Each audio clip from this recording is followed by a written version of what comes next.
여러분 안녕하십니까? 2022년 5월 25일을 맞아서 하나님께서 우리에게 주시는 생명의 말씀 함께 나누겠습니다. 고린도전서 11장 17절로 26절인데 제가 전반부를 봉독하겠습니다.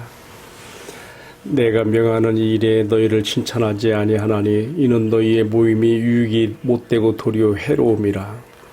먼저 너희가 교회에 모일 때에 너희 중에 분쟁이 있다 함을 듣고 어느 정도 믿거니와 너희 중에 파당이 있어야 너희 중에 옳다 인정함을 받는 자들이 나타나게 되리라. 그런즉 너희가 함께 모여서 주의 만찬을 먹을 수 없으니 이는 먹을 때에 각각 자기 만찬을 먼저 갖다 먹으므로 어떤 사람은 시장하고 어떤 사람은 취함이라. 너희가 먹고 마실 집이 없느냐? 너희가 하나님의 교회를 업신여기고 빈궁한 자들을 부끄럽게 하느냐? 내가 너희에게 무슨 말을 하랴? 너희를 칭찬하랴? 이것으로 칭찬하지 않노라. 아멘. 이어지는 말씀은 이제 바울이 주님께 받은 계시로서 성찬의 기원과 또 성찬의 의미와 내용이 무엇인지를 밝히고 있죠. 오늘 저는 이 본문의 말씀에 입각해서 바른 성찬을 위한 조건으로서 성도의 교제, 코이노니아가 얼마나 중요한 것인가에 대해서 주제를 가지고 말씀을 나누려고 합니다. 지금 고린도 교회가 성찬 이전에 성도의 진정한 교제, 코이노니아가 안 돼 있으면서 성찬을 하기 때문에 문제가 생기고 있는 것을 오늘의 본문이 우리에게 보여주고 있습니다. 참 이런 일은 비단 고린도 교회뿐만이겠습니까? 사실 우리들의 교회 가운데 또 목사님들의 회합인 노회에 가봐도 그래요. 제일 먼저 성찬식부터 하거든요.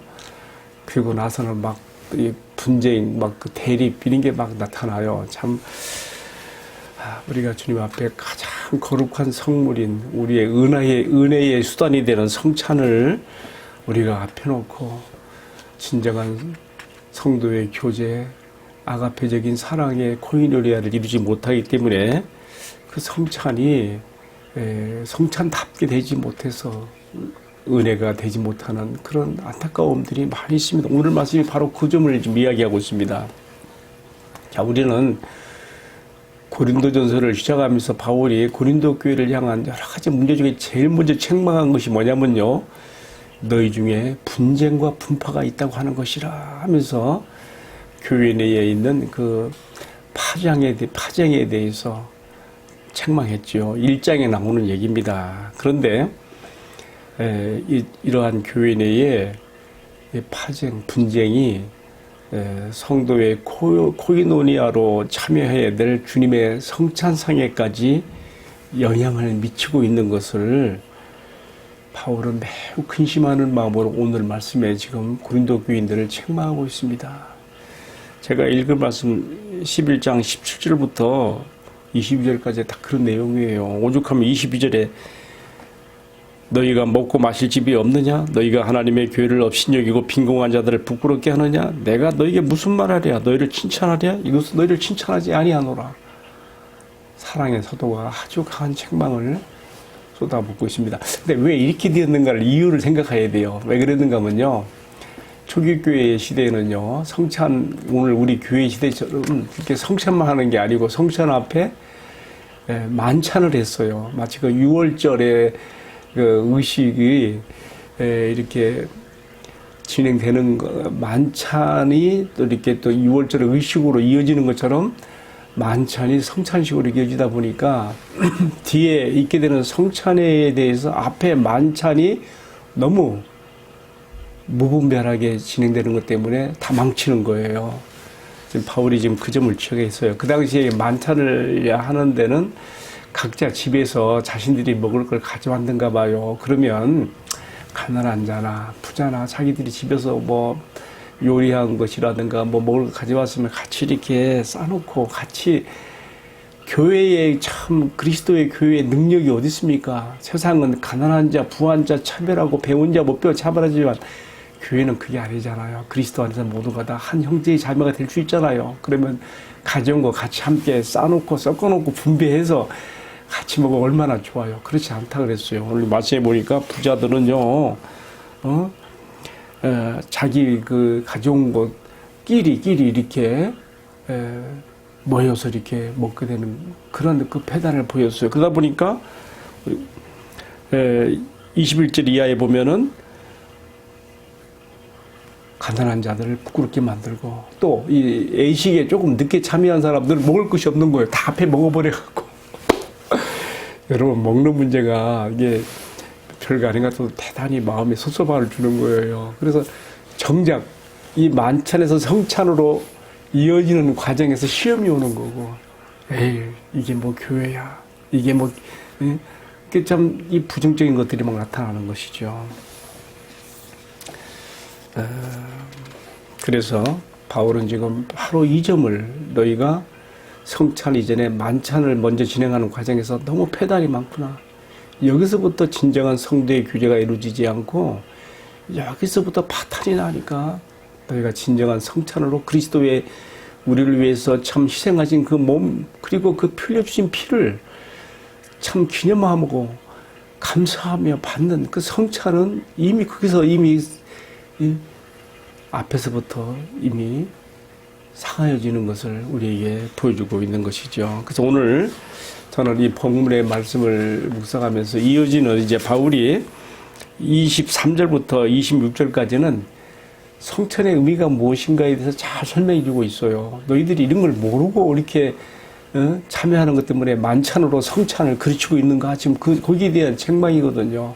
자, 먼저 언급할 것은요. 이렇게 성찬 전에 행해지는 그 만찬이 이렇게 폐단이 이렇게 있기 때문에 초기교회가 이렇게 쭉 진행해 나오는 가운데 AD 397년에 세계교회협의회, 보통 이제 칼타고 회의인데 이때는 어거스틴이 참석했다 그래요.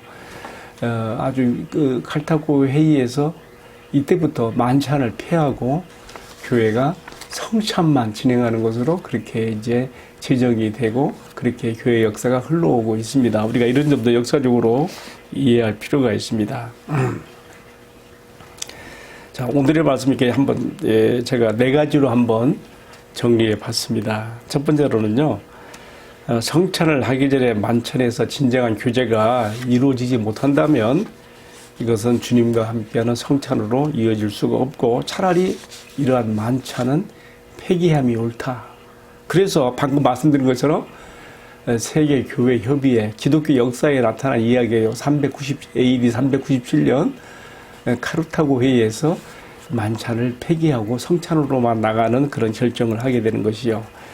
자, 그리고 또 한 가지. 오늘 이제 23절부터 26절까지에서는 바울이 고린도 교회 성도들에게 성찬의 기원과 의미에 대해서 아주 분명하게 가르치고 있습니다. 먼저 바울 자신은 내가 이것은 무슨 다른 사도들로부터 전해드린 이야기를 너희에게 전하는 것도 아니고 내가 만들어내는 이야기도 아니고 내가 주님께 받은 이 계시를 너희에게 전하는 것이다. 23절에 그랬어요. 내가 너희에게 전한 것은 주께 받은 것이니 그 지금 바울이 성찬에 대해서 지금 설명하려고 하는 이 계시가 주님께로부터 위임받은 계시로서의 권위를 가지며 또한 바울 자신도 사도적인 권위로 이 계시의 말씀으로서 성찬을 전한다는 것을 전제하고 있는 것이죠. 자, 그리고 이제 성찬의 의미로 들어가서 우리가 24절부터 26절까지 나오죠. 바울은 말합니다. 주님께서 자신의 몸 십자가상에서 으깨워서 그 몸이 빵이 쪼개지는 것처럼 그 몸이 쪼개짐을 통해서 그리고 흘리신 보혈의 피, 잔이 그것을 상징하는 피를 상징으로서 잔을 받게 되는 건데 우리를 위해서 그 몸이 쪼개지시고 피 흘려 우리 죄를 속량하신 바로 주님의 죽으심을 기념하는데 성찬의 제일 목적이 있는 것이죠. 오늘 읽을 말씀 보게 되면 그렇게 나와 있습니다. 마지막 26절에 너희가 이 떡을 먹으며 이 잔을 마실 때마다 주의 죽으심을 그가 오실 때까지 재림 때까지 계속 전해 내려가는 것이다. 그렇게 가르쳐주고 있습니다. 근데 이어지는 말씀에 보게 되면요, 고린도 교회가 이 성찬을 성찬답게 하지 못했어요. 그 이유는 제가 앞에 말씀드린 것처럼 성찬 이전에 먼저 진행된 만찬에서부터 분쟁과 분파가 드러났고 여기서부터 성도의 하나됨의 코인의 규제가 깨지기 때문에 진정한 성찬이 못된 것이죠. 그래서 우리가 이어지는 말씀 보게 되면요, 주님께서 이 거룩한 것을 거룩하게 진행하지 못하고 더 성찬의 상을 더럽힌 이 고린도 교회에 대해서 주님께서 징계하신 것이 나와요. 30절을 보면 그러므로 너희 중에 약한 자와 병든 자가 많고 잠자는 자도 적지 아니하니 우리가 우리를 살폈으면 판단을 받지 아니하려니와. 우리가 판단을 받는 것은 주께 징계를 받는 것이니. 자, 우리가 이제 이 말씀 매일 말씀이니까 이대로 남겨두고요. 중요한 것은 성찬에 참여하는 자의 자세. 앞에서 많이 강조했어요. 다른 것 조건을 많이 댈 수가 있어요. 그렇지만 가장 중요한 거, 우리 주님 예수 그리스도의 우리를 위해서 그 몸을 희생하여 물과 피를 다 쏟아 그 몸을 으깨어 우리를 위해서 속죄제물 대신 주님 십자가 앞에서 우리가 다 한 마음과 한 입으로 같은 신앙을 고백하며 한 주로 섬기는 것처럼, 그리고 우리가 한 떡에 참여하고 한 잔에 참여하는 것처럼 그리스도 안에서 하나된, 한마음된, 한몸된 형제사랑, 이것이야말로 주님의 성찬을 빛나게 하는 가장 귀한 코인오니아, 교제가 된다는 것을, 조건이 된다는 것을 오늘 이 말씀을 통해 특별히 강조를 하고 싶습니다. 저는 성찬에 대해서 참 생각나는 간증이 좀 있어요. 신학교를 졸업하고 목사 안수 받은 다음에 처음으로 성찬을 집행했습니다. 제가 부산에서 목회할 텐데요. 참 풋내기 목회자가 뭐 잘 모르죠. 그렇지만 어쨌든 예식서를 따라서 성찬을 집행했습니다. 했는데 그래도 이 성찬이 집행되는 그곳에 우리가 주님의 말씀을 순종하여 실행하는 것이기 때문에 거기에 주의 영이 임하시거든요. 비록 이것을 집행하는 목사가 좀 부족해도 주님이 하라고 하신 이 성찬의 거룩한 예식을 집행할 때 성령님이 임하시고 역사하셔요. 성찬이 끝났는데 어떤 성도님 한 분이 누가 시킨 것도 아닌데 주님의 사랑을 감사하는 찬송을 막 부르더라고요. 그래도 다른 사람도 막 부르고, 저는 그때 비록 우리가 이 자그마한 지하 교회에서 참 모여드리는 이 주님의 공동체지만 주님께서 우리 교회가 주님이 사랑하시고 함께하시는 주님의 교회됨의 표징을 이렇게 나타내 주시는구나 하는 그런 감동이 제 마음에 밀려왔습니다. 근데 이어서 또 한 가지 실수한 게 있었어요. 뭐냐면 성찬을 집행하고 포도주가 좀 남았었거든요. 이것을 어떻게 처리해야 되는가. 좀 버리기도 아깝고. 근데 어떤 집사님 남자 집사님 한 분이 계시기에 그냥 제가 마시라 그랬어요. 저는 근데 그분이 사람들이 없는 데 가서 마실 줄 알았는데, 사람들이 본 앞에서 이렇게 마시는데 그냥 제 마음속에 아주 불경한 그런 그 마음의 그 무거움이 확 닿더라고요. 자기가 실수했구나. 어쨌든 제가 참 마음으로 주님 앞에 회개했습니다. 거룩한 것을 우리가 불경하게 해서는 안 되거든요. 그 다음부터는 성찬에서 혹시 떡이 남든지 포도주가 남으면 목회자가 알아서 잘 처리하는, 땅에 묻든지 잘 처리하는 그런 방향으로 이제 했습니다. 또 성찬에 대해서 또 한 가지 더 마음에 남는 간증이 있어요. 제가 이제 중국 선교사로 중국에 이렇게 교회들 성찬을 많이 집행해 봤는데요. 참여하고 이렇게 집행도 해봤는데 특징이 하나 있어요. 그 중국 교회 성도들 성찬할 때마다 꼭 이렇게 참 성령님의 감동이 있죠. 그렇게 우는 사람들이 나와요. 그러면 그것이 정말 숙연한 분위기 가운데 성찬의 의미를 더 깊이 하고 주님의 그 희생의 사랑 앞에 참 무디어진 마음들이 녹아지고 주님을 더 사랑하게 된 형제의 사랑으로 나타나는 그런 모습도 보게 됩니다. 또 한 번은 할빈 북쪽의 어떤 농촌 지역에 가서 성찬을 집행하는데, 참, 되게 중국교회 그 농촌교회 성도님들은 뭐 이렇게 준비성이 없어서 그런지 성찬 잔은 준비했는데요. 받침대가 쟁반이 없는 거예요. 떡은 다 돌렸는데 잔을 이게 포도주를 담은 잔을 돌려야 되는데 이 잔이 받침대가 없어요. 그래서 어떻게 했는가 하면 임기응변으로 제가 부엌에 보니까 대야가 있더라고. 대야. 세수하는 대야. 어떡합니까?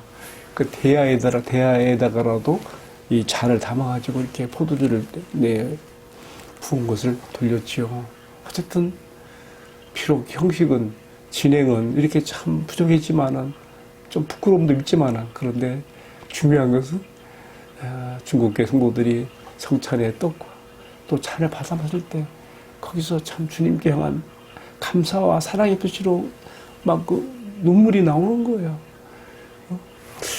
오늘 우리 한국교회가 이러한 성찬에 참여해서 참 성령님의 감동 가운데 이렇게 참 주님의 은혜와 사랑에 감사해서 그렇게 눈물도 나오는 은혜가 있으면 좋겠어요. 저 자신부터도 그렇고요. 자, 이제 오늘의 말씀을 마무리해야 되겠습니다. 사도 바울은 고린도 교회를 향해서 너희가 바른 성찬이 되게 하기 위해서 뭐 다른 거 뭐 많이 말할 거 없어요. 먼저 너희가 한 마음 한 뜻 형제 사랑 교회 안에 분쟁 분파 그런 것들이 성찬에까지도 나타나서 거기서 이렇게 만찬을 통해 표현된 성찬 전에 그 만찬에서 이렇게 거기서부터 분쟁 분파의 그런 갈라짐들이 있어서 어떻게 바른 성찬으로 나갈 수 있겠느냐 이런 책망을 보면서 오늘 우리 교회는 성찬을 진행하면서 정말 그 전에 성도가 성도를 향한 우리의 사랑, 용서, 하나됨 가운데서 하고 있는가 이것들을 한번 깊이 돌아보는 기회가 될 수 있기를 주님의 이름으로 축원합니다. 함께 기도하겠습니다. 사랑하시는 주님, 거룩한 성물 중에 성물인 성찬을 잘 분별하고 이 성찬을 통하여 주시는 은혜를 깊이 받아서 나의 영혼을 더욱 강화시키며 주님을 더욱 사랑하고 한 믿음과 한 신앙 고백으로 주님을 섬기는 모든 성도들을 깊이 사랑하는 교제로 나갈 수 있도록 은총을 베풀어 주시옵소서.